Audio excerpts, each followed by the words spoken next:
Olá pessoas, começando mais um vídeo aqui no nosso canal Pastor Fracassado. E hoje eu queria fazer um vídeo que na verdade para mim é mais um desabafo meu, né? Uma coisa que eu entendo que muitas pessoas que têm caminhada com Deus na religião passa por esse processo que eu vou falar aqui hoje, né? Ou fica um bom tempo nesse processo, ou realmente parece que vira até uma marca mesmo daquele que quer ter uma relação com Deus. É o que eu percebo. Vou falar de mim, mas pegando como exemplo, vendo como exemplo outras pessoas também que eu convivi. Até anotei aqui porque eu não quero esquecer. Eu queria falar sobre o que é um pastor com saudades de Deus, né? A gente sempre costuma entender que saudade sempre está relacionado com alguém que você ou foi amigo, de repente foi até casado e por algum motivo o casamento acabou, e aí você fica com saudades da pessoa, e você, o seu desejo qual que é? Se dependesse de você, você estaria com aquela pessoa, né? E eu sou um pastor com saudades de Deus. E eu falo saudades por quê? Porque eu já vivi intimamente com Deus. Quem já teve experiências espirituais com Deus, mas experiências profundas mesmo, verdadeiras, sem emocionalismo, sem nada de religiosidade simplesmente, né? Seguir regras e normas, doutrinas e falar eu sirvo a Deus por isso e Deus me ama por isso, porque eu cumpro regras e doutrinas. Não, fala de relacionamento mesmo, de coisas que você vive intimamente com Deus, como se você vivesse, por exemplo, num casamento, marido e esposa, ou qualquer pessoa que vive um relacionamento íntimo. E eu sou uma pessoa que hoje tenho saudades de Deus, né? Eu tenho meu amigo Júnior, ele é inscrito no canal, acho que ele é o único que viu, ou pelo menos ouviu todos os meus vídeos, né? Ele deixa tocando lá, vai trabalhando e vai ouvindo. E faz altas críticas e tal, a gente até conversou isso ontem. E ele para mim é um exemplo, porque ele nasceu na religião evangélica. E hoje eu falo brincando que ele é meu amigo ateu, ele não gosta muito, mas eu falo que ele é meu amigo ateu, porque ele abriu mão do Deus da religião evangélica, no qual eu e ele, a gente era, né? E ele, pra ele é tranquilo hoje, né? E fica até chateado comigo, que eu faço muitos vídeos aqui usando a Bíblia, Deus e tal, ele fica até chateado mesmo, porque ele abriu mão. E eu admiro ele porque realmente tem uma hora que parece que Deus ele se afasta de você, ele vai embora. Eu sei que as pessoas na religião nunca falam isso, Deus é amor incondicional. Deus é um amor incondicional. Eu acredito nisso piamente. Mas eu não sei por que ele se afasta. Eu tenho alguns entendimentos, não compreensões, mas alguns entendimentos, alguns insights, por que isso acontece e eu quero compartilhar aqui. Então, quem sabe um dia eu fico com o meu amigo Júnior, falo, Deus, nosso relacionamento acabou, valeu enquanto durou, eu sigo outro caminho. Eu ainda fico... Hoje eu não frequento igreja, não me considero mais evangélico, acredito em Deus, mas eu tenho saudades de Deus. Sou um pastor com saudades de Deus. E isso me frustra, me decepciona, isso me deixa triste, melancólico, deprimido. Isso me deixa uma pessoa completamente diferente do que eu era. Eu já fui um cara muito mais alegre, divertido, animado, cheio de fé, perspectiva, expectativa da vida. Hoje eu sou uma pessoa muito mais melancólica, triste, bastante abatida, não vejo muita expectativa na vida, acho a vida chata. E tudo isso aconteceu depois que eu senti que eu perdi a minha relação com Deus. Aconteceu um monte de coisas, eu não vou contar aqui porque senão vai ficar parecendo uma novela, e não é essa a ideia. É só contar a história de um pastor com saudade de Deus. E tem um texto na Bíblia, lá no profeta Isaías, que fala assim, ó, busque a Deus enquanto se pode achar, invoca a Deus enquanto ele está perto. E eu lembro que eu li esse texto e eu achava muito estranho. Como assim busca a Deus enquanto se pode achar? Invoca a Deus enquanto ele está perto. Para mim, você podia buscar Deus a qualquer momento, invocar Ele a qualquer momento, que Ele sempre estaria à disposição. Sabe, uma prostituta que você paga e ela tem que te prestar serviços sexuais? Eu tinha essa imagem de Deus. Se eu estou pagando para uma prostituta, ela vai prestar serviços sexuais. Eu sei que o exemplo é um pouco esdrúxulo e um pouco caricato, exagerado, mas eu quero colocar esse exemplo mesmo. Então eu achava que sempre Deus estaria à disposição. Que Deus, sempre que você orasse, ou jejuasse, buscasse a Ele estaria sempre ali. E eu lembro que no meu tempo de igreja, aconselhamento, as pessoas olhavam, até algumas pessoas, lógico, olhavam para mim com admiração, porque eu falava com Deus como alguém apaixonado por Deus, alguém que amava Deus incondicionalmente. E eu via no olhar das pessoas de muito tempo de caminhada na fé, que elas olhavam assim até com um ar de admiração, raiva, inveja e caramba, ele sente Deus mesmo depois de tanto tempo andando com Deus, porque para mim Deus sempre esteve à disposição. E hoje eu posso buscar, posso invocar, que eu não sinto mais Deus. É interessante isso, porque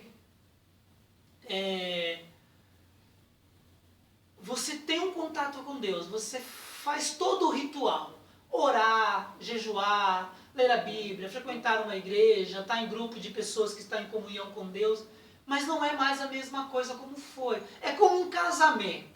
Sabe quando você casa apaixonado? Você casa apaixonado. Então, o toque no corpo do outro ou da outra, já dá o desejo, já dá o tesão.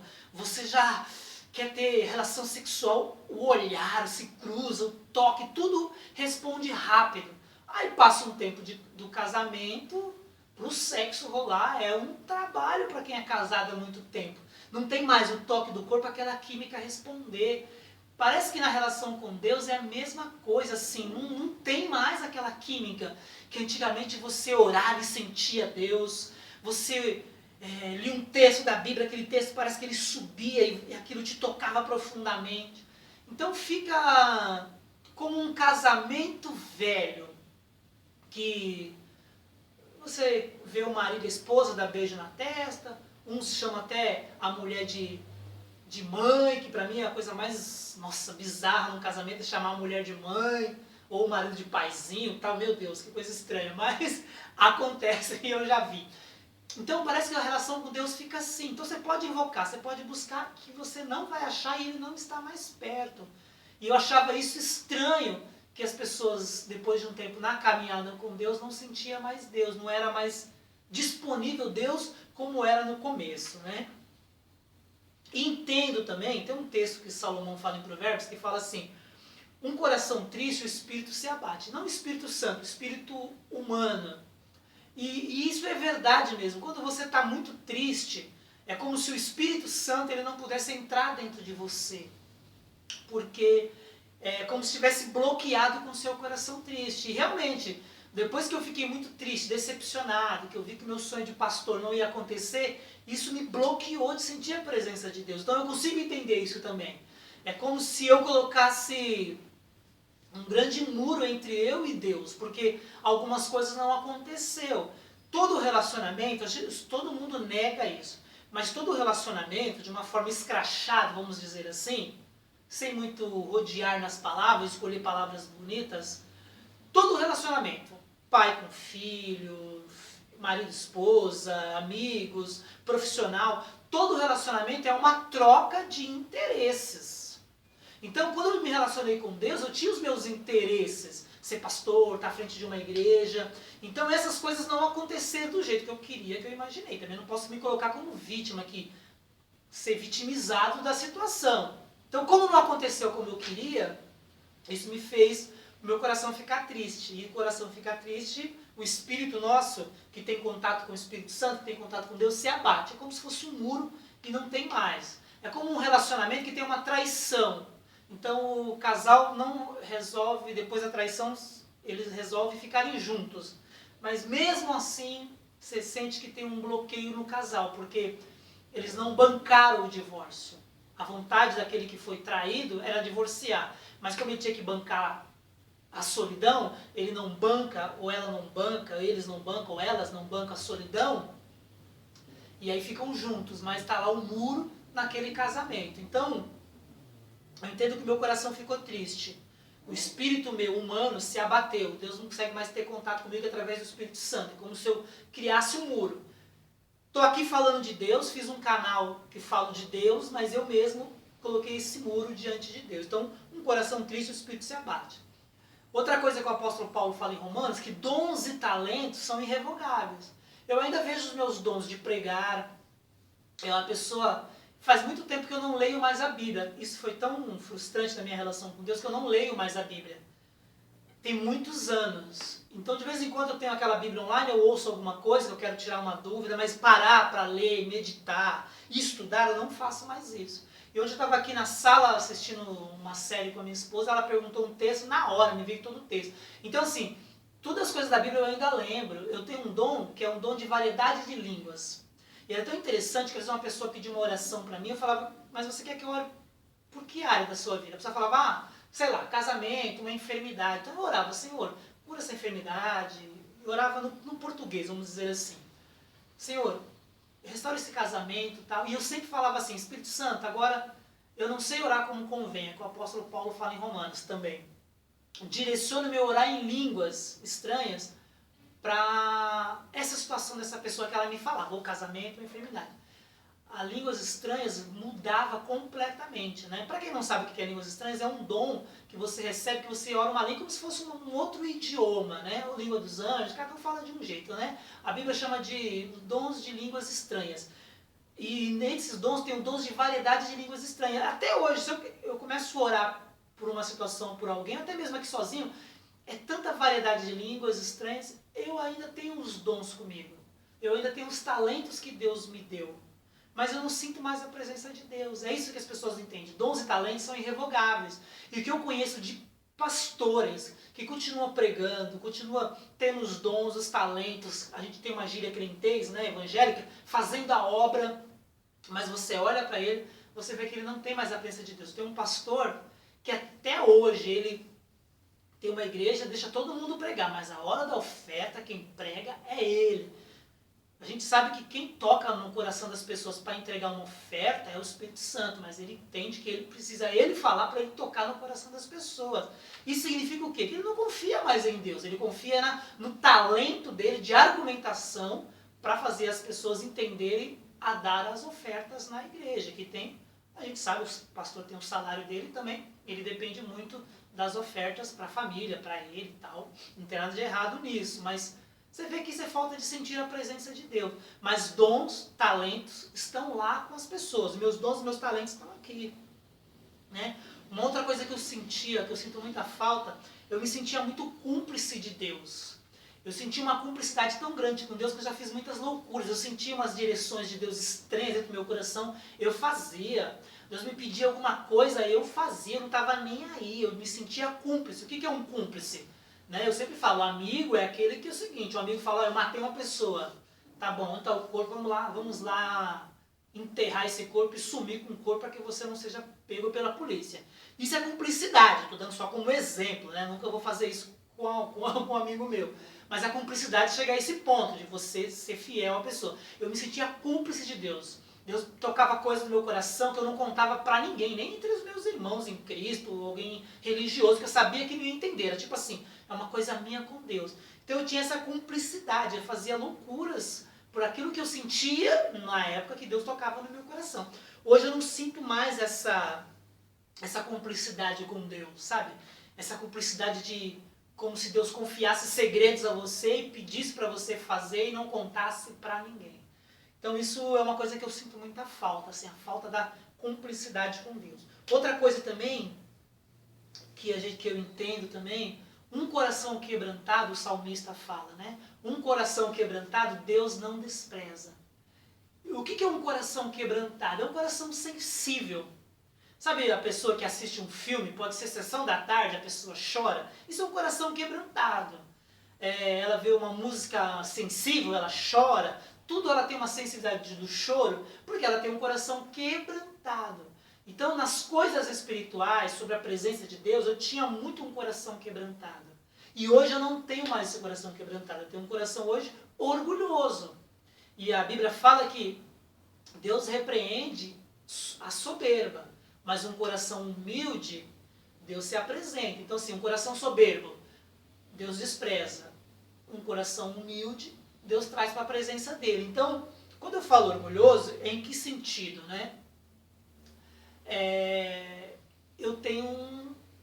Entendo que eu tenho uma sabedoria, um conhecimento humano. Então, quando eu leio um texto da Bíblia, hoje eu questiono. Adão e Eva é mito? É um mito judaico? Eu questiono. Na minha concepção, é um mito. Lógico que isso não diminui nem aumenta a fé. Se você acredita que Adão e Eva é um mito, que Adão e Eva existiu. Mas o que eu estou querendo colocar é o seguinte. Quando você tem um coração puro, né? Jesus Cristo fala nas bem-aventuranças. Bem-aventurança significa felicidade. Um coração puro. Essas pessoas que têm um coração puro. Jesus Cristo fala nas bem-aventuranças. Quem tem um coração puro verá a Deus. Então, quando a sua pureza é tocada, a tua simplicidade, a tua humildade, o teu coração quebrantado, você não consegue enxergar mais a Deus. Então, o orgulho entra, não tem jeito. Então, assim, parece que Deus quer pessoas burras e ignorantes para servir Ele. Não é, e ao mesmo tempo é. Porque quando você começa a ficar entendido em alguma coisa, ou quando você começa a ter um emprego, você começa a ganhar muito bem, você fica orgulhoso. Não tem jeito. Né? Às vezes eu estava no metrô esses dias, tinha uma pessoa, eu falando no celular com uma pose assim, eu falei, eu tenho certeza, eu estava olhando, ela estava na minha frente assim, falei, eu tenho certeza, ela está com a chave do carro pendurada. Quando eu abaixei, ela estava com a chave de um Honda pendurada. O que ela estava querendo mostrar? Eu estou aqui no metrô, mas isso aqui não é meu mundo não, eu tenho um carro. Então quando a gente conquista coisas, a gente se sente orgulhoso. Então eu sinto que a minha inteligência, a minha sabedoria aumentou. E parece que não dá para ter uma relação com Deus com sabedoria humana. Eu sei que fica meio difícil de entender, mas você precisa ter um coração humilde, quebrantado na presença de Deus. E aí você sente Deus. Eu até anotei aqui, ó. Jesus Cristo, ele fala lá em Apocalipse, quando ele está falando, ele está escrevendo cartas, né, para a igreja, são 7 igrejas. Uma das igrejas ele fala, ó, eu tenho algo contra vocês. Jesus está falando, tem uma reclamação contra essa igreja. Vocês deixaram o primeiro amor. O que é o primeiro amor? É o tempo de namorada, é o tempo da paixão, onde o sentimento é puro. Quando eu comecei a namorar com a Eliane, eu e a Eliane viemos de Guarulhos até Itaquera de a pé.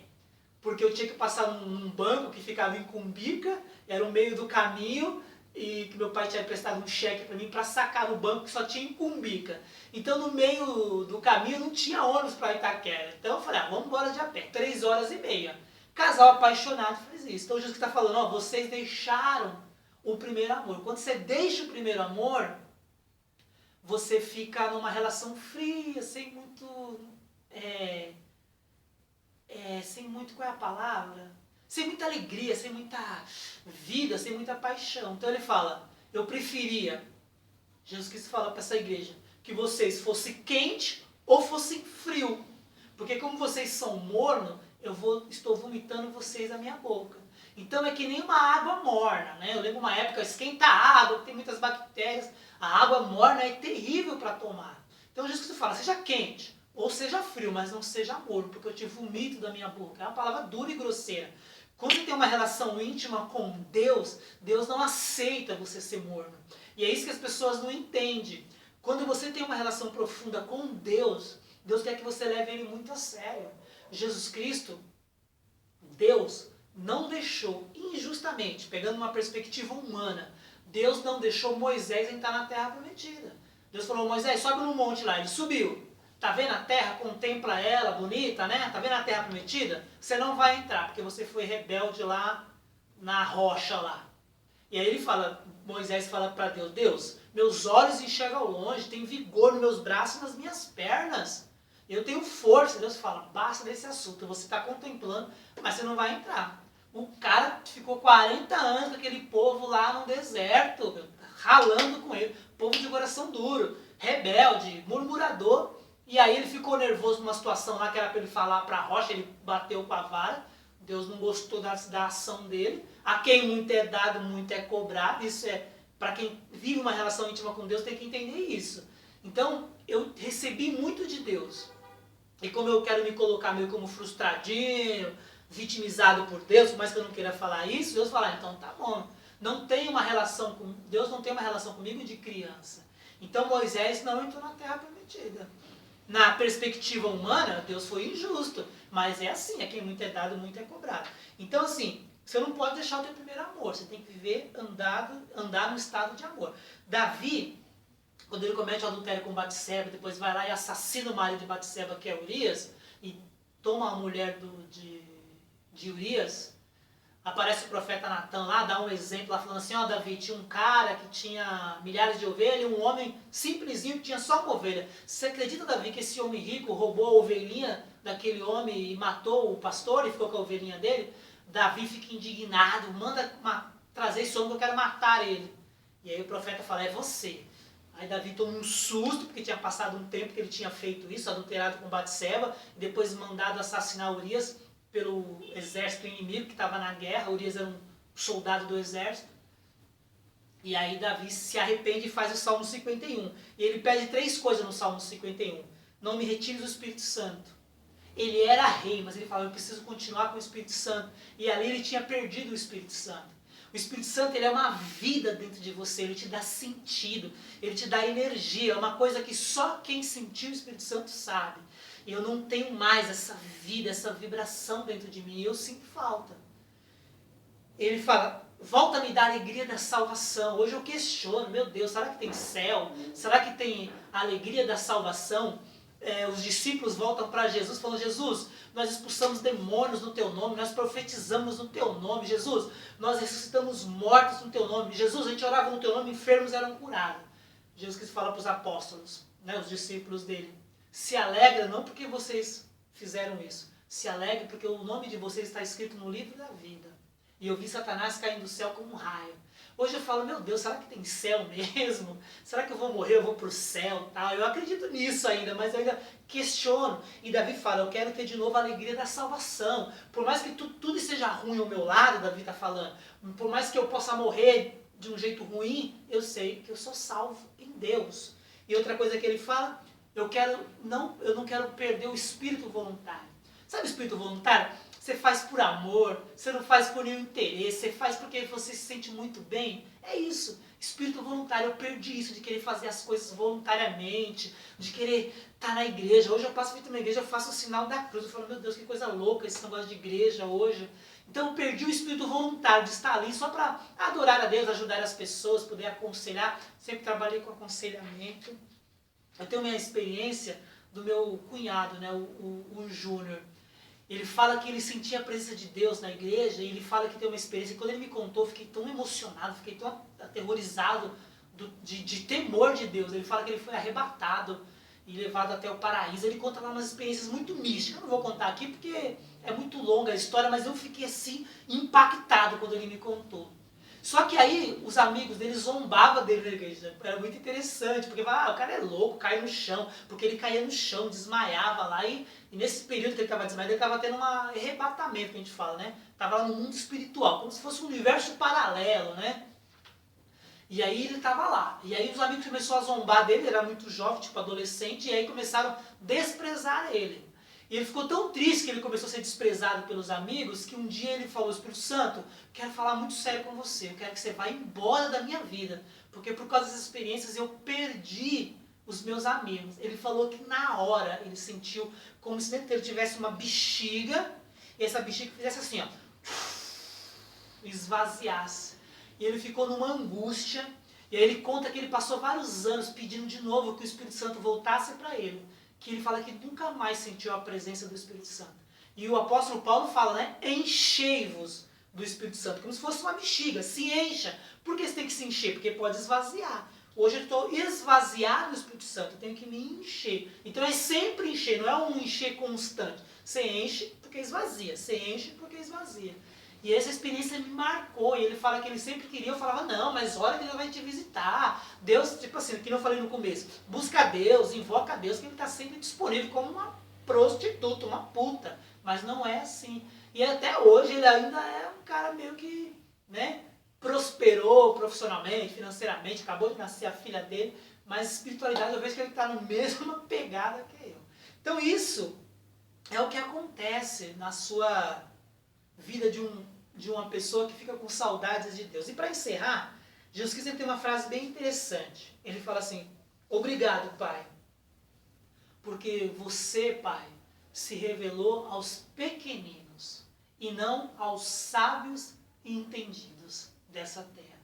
Pode ver, pessoa intelectual, pessoa muito inteligente, pode perceber, essas pessoas não sentem Deus. Eu lembro que eu estava assistindo um debate de um padre lá, acho que é de Portugal, com aquele escritor, meu Deus, bem famoso, Saramago, José Saramago. Será que é esse? Estou confundindo? E ele é ateu. E aí ele faz vários livros questionando mesmo a fé, Deus, tal.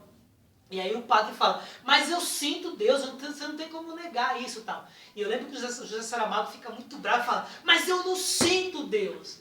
Não adianta, se você é muito sábio e muito entendido, você nunca vai sentir Deus.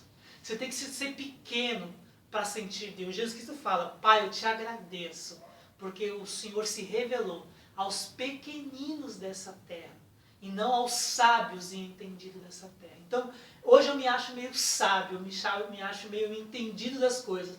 E pode ter certeza, quando você se acha sábio e entendido sobre as coisas dessa terra, você não sente Deus. Não sente, é impressionante isso.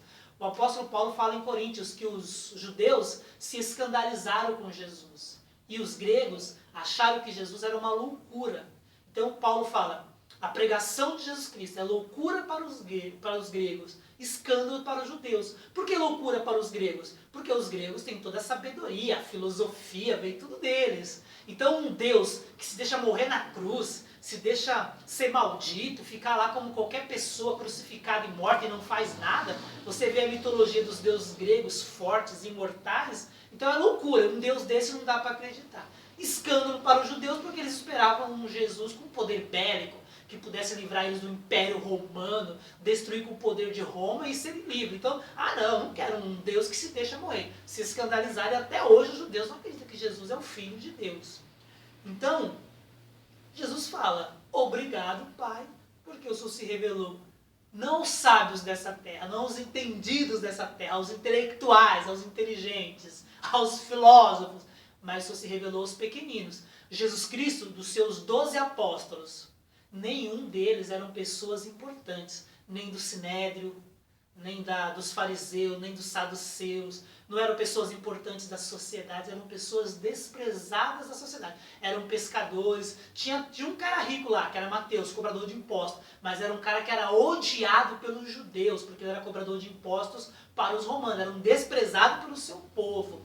Então Jesus Cristo só escolheu pessoas excluídas e desprezadas, que as pessoas da sociedade não consideravam pessoas de valor importantes, pessoas inteligentes, sábias e entendidas. E Jesus Cristo agradece que foi para essas pessoas simples, pequenas, que Deus se revelou, e não sábios, entendidos, intelectuais ou filósofos. Encerrando, tem experiência também de João Batista. Jesus Cristo fala: João Batista é o maior profeta nascido de mulher. Jesus Cristo parece que gostava dessas brincadeiras de pleonasmos viciosos, né? Vicioso, porque não existe profeta nascido de homem. Ele fala: João Batista é o maior profeta nascido de mulher. Mas digo também que o menor no reino de Deus é maior do que João Batista. E por que Jesus estava falando isso? Porque João Batista se escandalizou com Jesus Cristo. Ele chega a dizer no começo do ministério dele, falando: esse aqui é o Cordeiro de Deus, mostrando Jesus. Esse é o Cordeiro de Deus que tira o pecado do mundo. Eu não sou digno de me abaixar, nem desatar a sandália dos pés dele.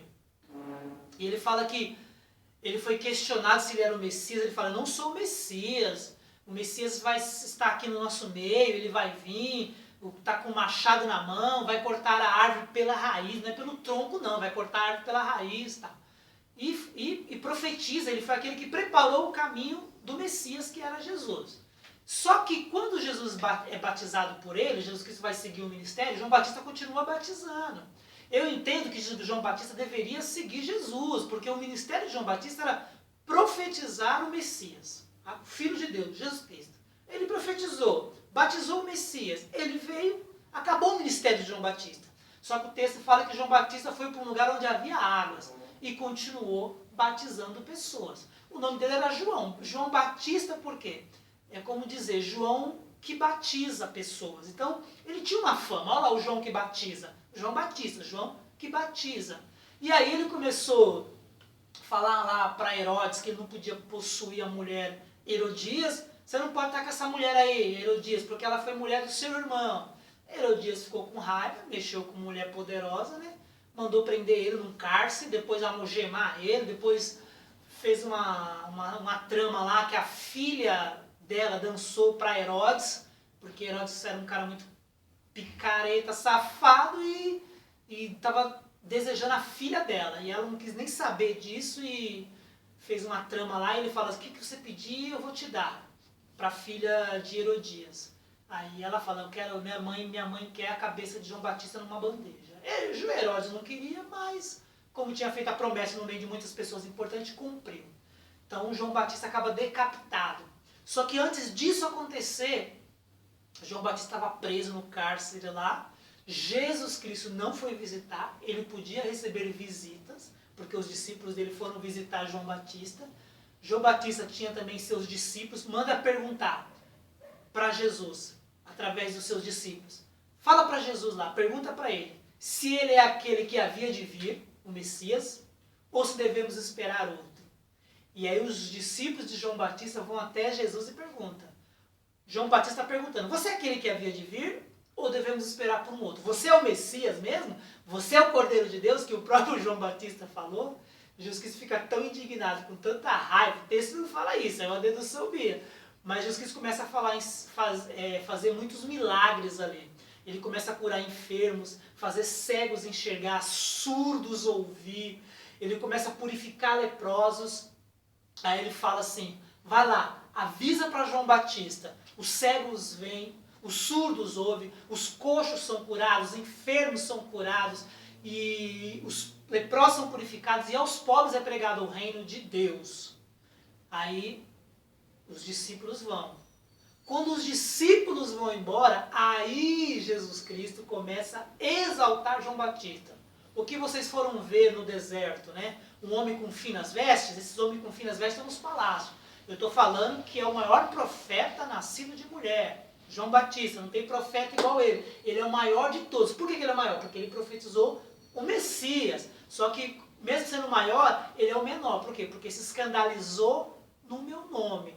Então, Jesus fala, você tem que ser pequeno para ver o reino de Deus. E ele agradece a Deus que mostrasse aos pequeninos dessa terra, que eram os discípulos dele, os apóstolos dele. Eram pessoas que não tinham nenhum respeito, nenhuma admiração na sociedade. E falando que sábios e entendidos, intelectuais, filósofos, por aí vai, não iam conhecer Deus.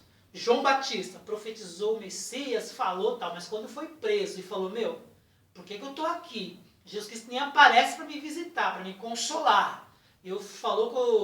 Deixa eu entender que eu sou o maior profeta. E João Batista morre assassinado, decapitado, né, uma morte cruel. Não sei se no último momento da vida dele ele vamos dizer assim, restaurou a relação dele com Deus, mas ele morreu ali com saudades de Jesus, o seu primo, porque eles eram primos, e com saudades de Deus. Então, a gente percebe que é comum na fé, na caminhada com Deus, na espiritualidade, na religião, a gente ficar com saudade, ficar frustrado na fé, na espiritualidade e desanimar, ou até mesmo perder a fé. Jesus Cristo conta o segredo, tem que ser pequeno. Se for sábio, entendido, filósofo, intelectual, você não vai compreender, entender e sentir Deus. João Batista viveu isso. Começou a intelectualizar porque ele estava preso numa condição adversa e fez um monte de questionamentos lógicos. Jesus Cristo não aparece me visitar, não me tira daqui. Será mesmo que ele é o Cordeiro de Deus que tira o pecado do mundo? Será mesmo que ele é o Filho de Deus? Manda perguntar ou temos que esperar por outro? Será que eu me equivoquei? Será que eu me enganei como profeta? Ele estava questionando. E morreu questionando a fé dele e questionando Jesus Cristo. Então eu queria fazer esse desabafo de um pastor com saudades de Deus. Tá bom? Deus te abençoe.